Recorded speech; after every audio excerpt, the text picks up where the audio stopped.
రాష్ట్ర ఆదాయం అంతకంతకు క్షీణిస్తా ఉంది. మరి అనుభవం గల్ల బట్టి గారు ఇప్పుడు ఏం చేయాలి చెప్పాలి ఈరోజు. ఎందుకంటే అయితే తమ యొక్క పరిపాలనా వైఫల్యాలను సరి చేసుకోవాలి. లేదంటే రేవంత్ రెడ్డి గారి ఫార్ములా ప్రకారం ప్రభుత్వ భూములు అమ్మాలి. ఏనుముల వారి పాలనలో మరి ఎన్ని భూములు కథం పట్టిస్తారో తెలియదు అధ్యక్ష.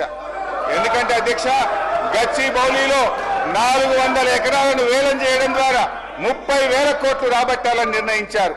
ఇప్పటికే టీజీఏసీ భూములు తాకట్టు పెట్టి 10,000 కోట్ల రూపాయలు అప్పు తెచ్చారు. ఇప్పుడేమో హెచ్ఎండిఏ ఆస్తులు తాకట్టు పెట్టి మరో 20,000 కోట్ల అప్పు తెస్తామని మొన్ననే అసెంబ్లీలో సమాధానం చెప్పారు.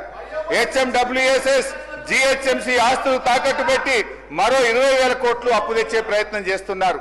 హౌసింగ్ బోర్డు భూములు అమ్మకం ఇప్పటికే షురువైపోయింది. నాడేమో ప్రభుత్వ భూములు పెద్దలు ఇచ్చిన ఆస్తని, జాతి సంపదని, చచ్చిపోతే బొంద పెట్టడానికి జాగుండదని రేవంత్ రెడ్డి గారు చాలా గొప్పగా సుభాషితాలు చెప్పారు.